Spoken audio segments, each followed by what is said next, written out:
Electrostatics को समझने के लिए आपको न्यूटन्स लॉ का कंसेप्ट होना चाहिए और वर्क एनर्जी चैप्टर का भी कंसेप्ट होना चाहिए, तभी आप ठीक से समझ सकते हैं। क्योंकि इसमें कुछ अलग से नहीं पढ़ना है, इंटरेक्शन पढ़ना है। वो भी कौन टाइप का इंटरेक्शन, जो मैकेनिकल इंटरेक्शन हम लोग पढ़े थे, जिसमें एक याद होगा ग्रेविटेशन में पढ़े थे कि अगर दो मास पार्टिकल हो और उनके बीच की दूरी r हो तो उनके बीच अट्रैक्शन होता है। और अट्रैक्शन क्यों होता है उसका कोई रीज़न नहीं, बस अट्रैक्शन होता है। जब दो मास पार्टिकल हो और उनके बीच की दूरी r हो तो उनके बीच अट्रैक्शन होगा, बस होगा। क्यों होगा पता नहीं, कितना होगा ये पता है। और तब हम लोग न्यूटन्स लॉ ऑफ ग्रेविटेशन पढ़े थे, ग्रेविटेशन का लॉ, कि जब दो मास पार्टिकल्स हैं तो उनके बीच अट्रैक्शन होता है और अट्रैक्शन का फोर्स डिपेंड करता है, वो फोर्स याद होगा m पर, m2 पर और बीच की दूरी पर, और फिर एक कांस्टेंट होता है। ठीक उसी तरह से यहाँ भी इलेक्ट्रिसिटी डिफाइन करनी है कि इलेक्ट्रिसिटी क्या होती है। चार्ज अलग चीज़ है, इलेक्ट्रिसिटी अलग है। तो इलेक्ट्रिसिटी इज़ फंडामेंटल। वहाँ मास क्या होती है, तो मास का डेफिनेशन एक बार न्यूटन्स लॉ में पढ़े कि mass is property measure of inertia. Mass inertia को नापता है। And mass is property of the matter that determines the amount of acceleration on application of force, कि फोर्स लगाने पर कितना एक्सेलरेशन होगा ये मास तय करता है। ये पढ़े थे कि फोर्स अप्लाई करते हैं तो एक्सेलरेशन कितना होगा ये मास तय करेगा।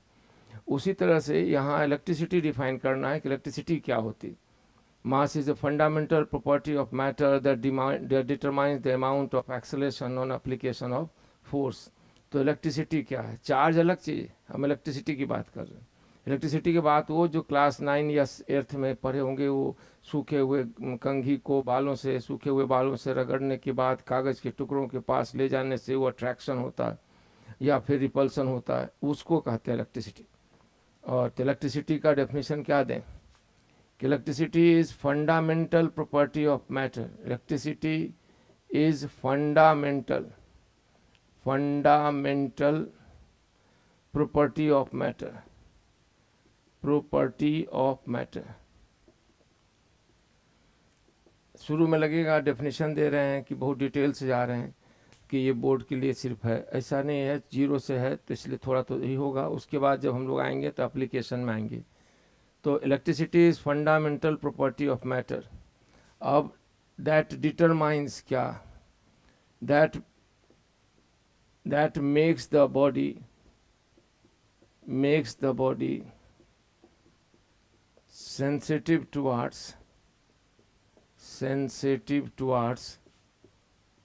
electrostatic interaction,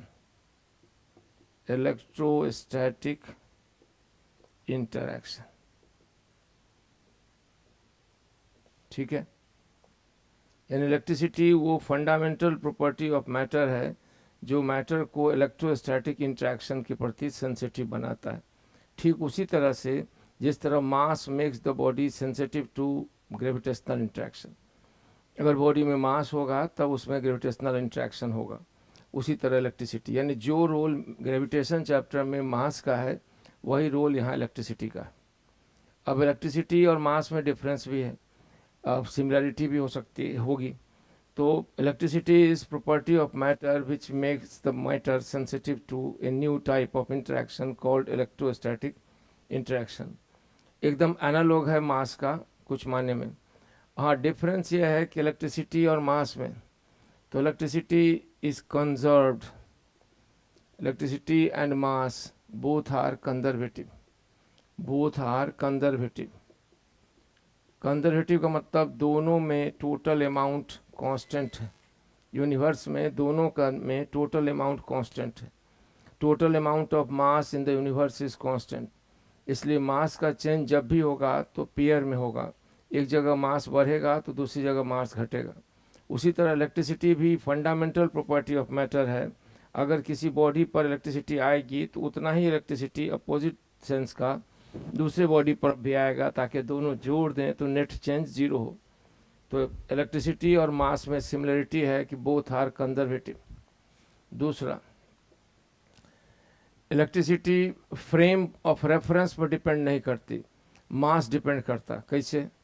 तो हम लोग थोड़ा बहुत पढ़े होंगे आइंस्टीन्स थ्योरी, जिसमें था कि जब मास लाइट के कंपेरेबल स्पीड से ट्रेवल करता है तो उसका वैल्यू बढ़ने लगता है, बदलने लगता है, इस फार्मूला के हिसाब से। फार्मूला जरूर सुने होंगे, m बराबर m not root under 1 - c² नहीं 1 - v²/c², जहाँ v उस ऑब्जर्वर या फ्रेम की स्पीड है और c लाइट की स्पीड है। ये बताते हैं कि mass depends upon state of motion of the observer as well as state of motion of the frame. लेकिन इलेक्ट्रिसिटी फ्रेम डिपेंडेंट नहीं है। आप मूविंग फ्रेम में चेक करें या स्टेशनरी फ्रेम में, एक्सेलरेटेड फ्रेम में या रिटार्डेड फ्रेम में, सब में इलेक्ट्रिसिटी की मात्रा सेम आती है, उसमें कोई चेंज नहीं आएगा। तो इसके लिए सेकेंड पॉइंट ये भी लिख देते हैं कि the value of mass varies with the value of mass varies with motion of the observer or frame, motion of observer or frame, where जबकि मास जो है ना वो electricity is independent of state of frame, but electricity is independent of state of motion of the frame, motion पर depend नहीं करता। Observer rest में हो या मोशन में हो, स्लो चल रहा हो या फास्ट चल रहा हो, इलेक्ट्रिसिटी इस पर डिपेंड नहीं करेगी। ये सेकेंड पॉइंट हुआ। इलेक्ट्रिसिटी पेयर में पाई जाती है, जबकि अपोजिट में अमाउंट भी होगा, निगेटिव भी पॉजिटिव भी, जबकि मास में ऐसा कोई अपोजिट नहीं होता, निगेटिव मास पॉजिटिव मास। इलेक्ट्रिसिटी का ट्रांसफ़र बॉडी टू बॉडी जब भी होगा तो डिस्क्रीट अमाउंट में होगा, क्योंकि हम लोग पढ़े हैं कि इलेक्ट्रॉन के ट्रांसफ़र से इलेक्ट्रिसिटी ट्रांसफ़र होती, जबकि मास का कंटिन्यूस ट्रांसफ़र होगा। वैसा कोई पार्टिकल का फिक्स मिनिमम वैल्यू नहीं होता। हाँ, इलेक्ट्रिसिटी मास और मास के बीच जो इंट्रैक्शन होता है वो सिर्फ अट्रैक्टिव नेचर का होता है ग्रेविटेशन में, जबकि इलेक्ट्रिसिटी के बीच इंट्रैक्शन जो होगा वो अट्रैक्टिव भी होगा और रिपल्सिव भी हो सकता है। मास फंडामेंटल प्रॉपर्टी है और हर मास स्ट्रक्चर में इलेक्ट्रिसिटी पाई जाती है इक्वल अमाउंट में, निगेटिव भी पॉजिटिव भी। इसलिए इलेक्ट्रिसिटी होने के बावजूद भी बॉडी इज इलेक्ट्रिकली न्यूट्रल, क्योंकि जितना निगेटिव इलेक्ट्रिसिटी होगी उतना ही पॉजिटिव। तो उसी न्यूट्रल बॉडी को इलेक्ट्रीफाई करने के लिए जो प्रोसेस है उस प्रोसेस को चार्जिंग कहते हैं। उस प्रोसेस को हम लोग चार्जिंग कहते हैं, चार्जिंग या charge. The process of enabling मतलब द प्रोसेस ऑफ क्रिएटिंग, इस बॉडी में जितने पॉजिटिव इलेक्ट्रॉन्स होंगे उतना ही प्रोटॉन्स होंगे उतना ही निगेटिव इलेक्ट्रॉन्स होंगे, इसलिए टोटल जोड़कर 0 आता है। तो यहाँ पर चार्ज किसको कहते हैं? तो द प्रोसेस ऑफ क्रिएटिंग क्या? एक्सेस माने अधिकता, और डेफिसिट किसका? Of electrons over number of protons is called charging. इसी को चार्जिंग कहते हैं। और चार्जिंग मतलब बॉडी जो इलेक्ट्रिकली न्यूट्रल है उसको इनेबल करना, कैपेबल करना। तो चार्जिंग का मतलब, और चार्ज क्या हो गया? तो number of protons minus number of electrons गुना e, where e is equal to 1.6 × 10⁻⁻19 coulomb. ऐसा आप पढ़े होंगे कि इलेक्ट्रिसिटी क्या है। तो electricity is the property and charge creating excess or deficit of electrons over number of protons is called charging. और जो डिफरेंस होता है उसको चार्ज कहते हैं। और इसी की वजह से बॉडी को अट्रैक्ट या रिपेल करेगा। और वो जो रिपल्सन, जो अट्रैक्शन होगा, उसी का फंडामेंटल लॉ है जिसका नाम है कूलम्स लॉ। और ये आप पढ़े हो, देखिए कूलम्स लॉ यानी law of interaction between charge particles. तो ये कूलम्स लॉ, ये फंडामेंटल लॉ है, किसी पर बेस्ड नहीं। जैसे न्यूटन्स लॉ, उसी तरह कूलम्स लॉ ऑफ इलेक्ट्रिसिटी या ऑफ इलेक्ट्रोस्टैटिक्स, मैग्नेटिज्म में भी होता है। यहाँ पर दो पॉइंट चार्ज हो, आइडियल बात है। पॉइंट चार्ज कभी नहीं हो सकता, जब भी चार्ज होगा तो मास में होगा, मास है तो साइज होगा, शेप होगा। लेकिन मैकेनिक्स में कैसे हम लोग पॉइंट मास मानते हैं, उसी तरह हम लोग यहाँ पॉइंट चार्ज मानेंगे। तो ये दो पॉइंट चार्ज हो और उनके बीच की दूरी r हो और इनका वैल्यू चार्ज का Q1 और Q2 हो, तो हो सकता है रिपल्सन हो क्योंकि दोनों पॉजिटिव हैं। ये जो फोर्स का मैग्नीट्यूड होगा वो इनके प्रोडक्ट के बराबर प्रोपोर्शनल होगा और बीच के दूरी के स्क्वायर के बराबर होगा। और यहाँ एक कांस्टेंट होगा जो Q1 Q2 by r square.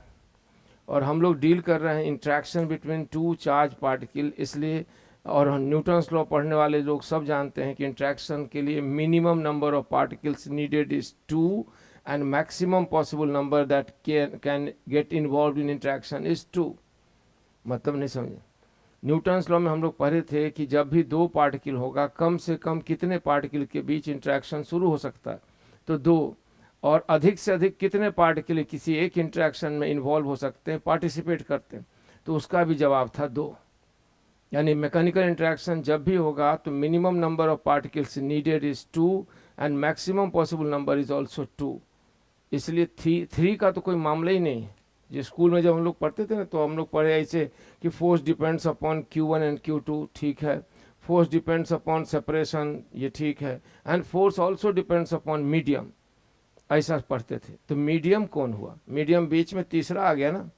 तो इस तीसरे के होने से ए और बी के फोर्स कैसे अफेक्ट हो जाएगा? आप भूल गए न्यूटन्स लॉ। न्यूटन्स लॉ में था ना principle of physical independence of mechanical interaction. वहाँ था कि अगर ए और बी के बीच इंट्रैक्शन हो रहा है तो आसपास सी और डी के होने से कोई फर्क नहीं पड़ता।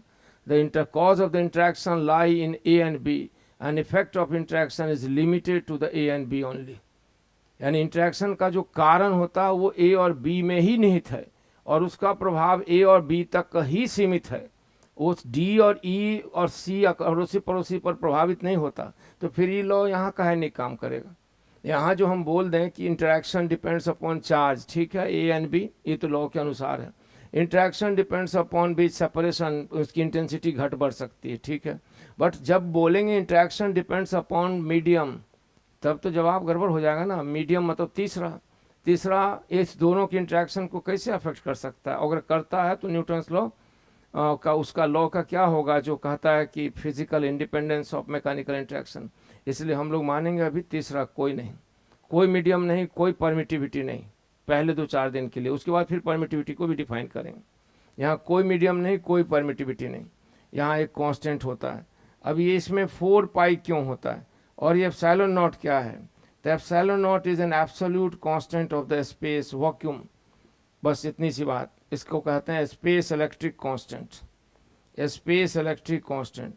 तो कहेंगे सर हम लोग तो पढ़े थे कि वो बीच में मीडियम पर डिपेंड करता है। तो उस समय जब पढ़े थे तो कैसे हम भूल गए न्यूटन्स लॉ? क्योंकि न्यूटन्स लॉ में हम लोग ही पढ़े थे कि interaction occurs between 2 particles, it is never affected by the presence of third and fourth particle.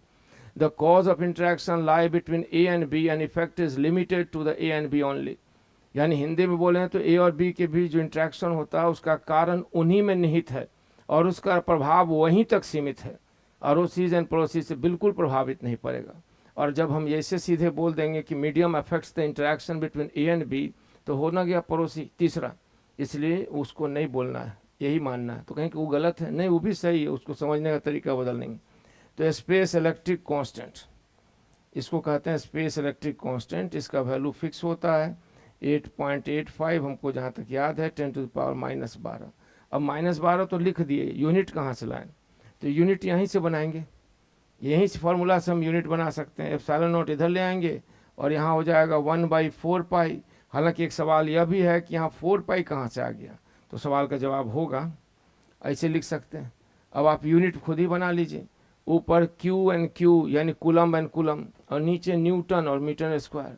तो इसलिए इसका यूनिट होगा coulomb per Newton metre square. ये हुआ एप्सिलॉन नॉट, ये हुआ इंट्रैक्शन का रूल। किसके बीच? तो दो चार्ज पार्टिकल के बीच। और चार्ज पार्टिकल क्या होते हैं? चार्जिंग क्या है? तो इलेक्ट्रिसिटी सब में प्रेजेंट है, पॉजिटिव भी नेगेटिव भी, दोनों अमाउंट इक्वल होता है, इसलिए बैलेंस हो जाता है।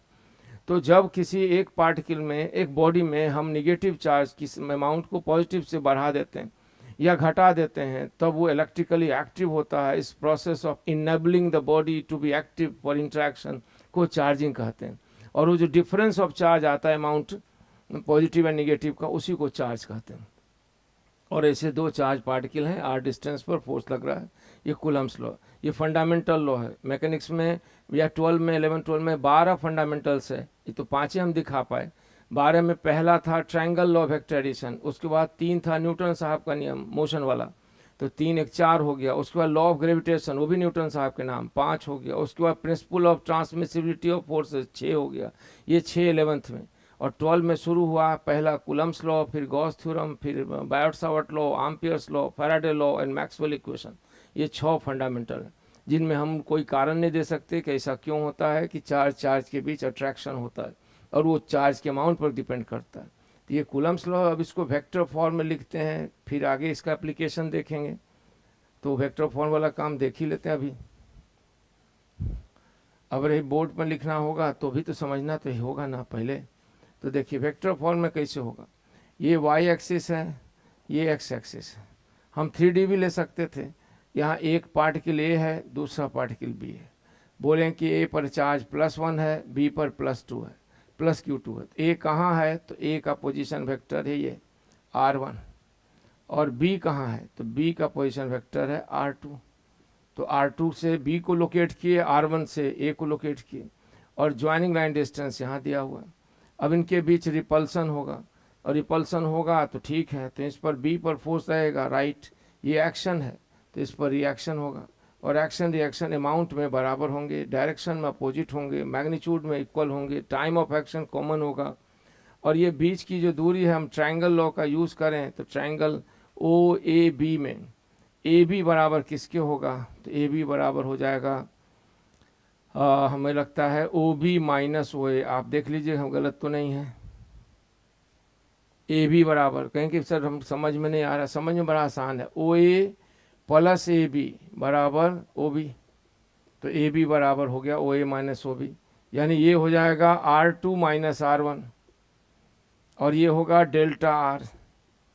तो यही हुआ बीच का डिस्टेंस डेल्टा आर। अब वेक्टर फॉर्म में लिखें तो बस इतना लिखेंगे, F बराबर 1/4 पाई। 4 पाई कहाँ से आया उसकी बात भी होगी, अभी बर्दाश्त कीजिए एक दिन। और एप्सिलॉन नॉट, और यहाँ Q1 Q2 बाई R² लिख देंगे तो कुछ गड़बड़ नहीं हो जाएगा, गड़बड़ तो होगा। इक्वेशन में बाएं साइड ही वेक्टर है और दाएं साइड तो कोई वेक्टर है ही नहीं। दाएं साइड भी वेक्टर होना चाहिए, नहीं सबको तो एक मैग्नीट्यूड है। तो इसी के लिए हम यहाँ एक तरीका अपना सकते हैं, यहाँ 3 लिख दें और यहाँ पर R लिख दें। F किधर है, तो R के डायरेक्शन में। R कौन है, तो डेल्टा आर। R बराबर डेल्टा आर, इसको माने हैं ये R है, बीच की दूरी।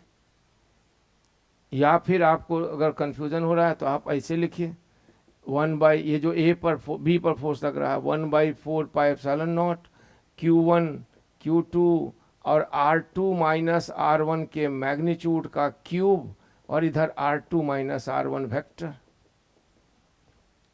ये वेक्टर फॉर्म में हो गया। अगर वैसे नहीं लिखना चाहें तो ऐसे लिख सकते हैं, एक और तरीका कि 1/4 पाई एप्सिलॉन नॉट हुआ और Q1 Q2 बाई R², और यहाँ R unit vector, radial line का, ज्वाइनिंग लाइन का यूनिट वेक्टर।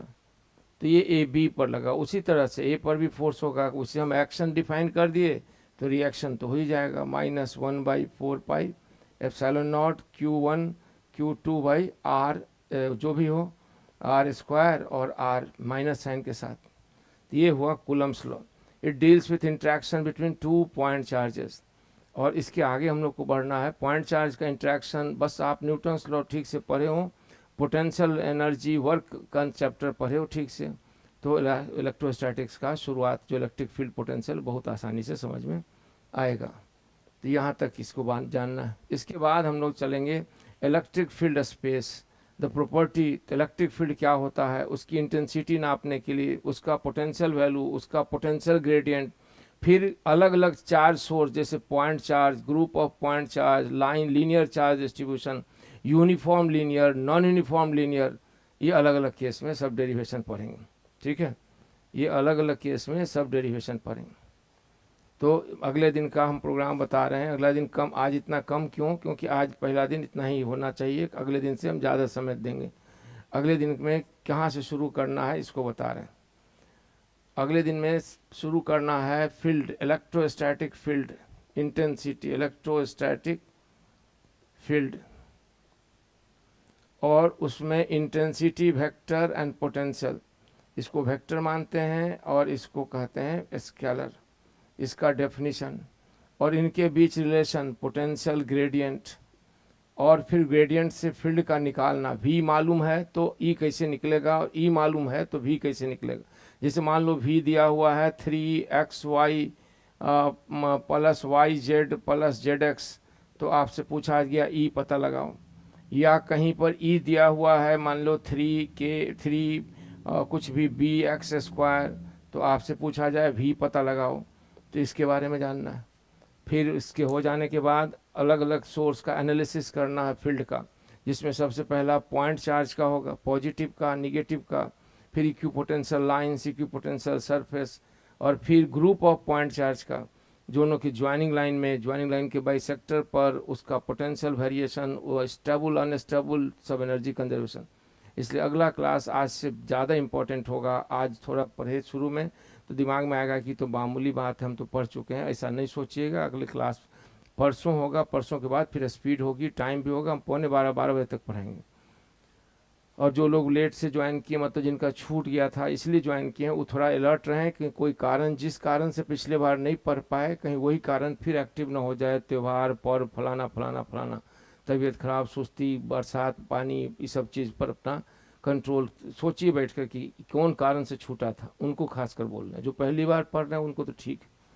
तो इस पर ये अगला क्लास अभी से बहुत ज़्यादा इम्पोर्टेंट होगा, और उसमें आपको सिर्फ चुपचाप मुख दर्शक होकर नहीं पढ़िएगा, बताइएगा भी कि ये पॉइंट समझते हैं कि नहीं समझते हैं, क्योंकि उसमें वर्क एनर्जी का भी एप्लीकेशन होगा, पोटेंशियल डायग्राम का। तो ये सब कुछ अगले क्लास में, अगला क्लास परसों होगा 10:10 से, अब जितना बजे तक हो, वो अगले दिन ज़्यादा टाइम देंगे, ठीक है। तो इस पर ध्यान रखिए। ये परसों मतलब आज हुआ ट्यूसडे, ट्यूसडे के बाद वेडनेसडे आएगा। वेडनेसडे को 9 बजे वाला बायो वाले के लिए है, और फिर ट्यूसडे को 10 से 12, पौने 12, जो भी, वो उतने टॉपिक्स को हमको एक दिन में डिस्कस करना है, और इस पर प्रॉब्लम्स भी बनवाना है। और आप चुप नहीं रहिए, पूछिएगा। और ठीक है, तो आज इतनी पर छुट्टी, कल पर फिर जिनका जो क्लास है उस समय होगा।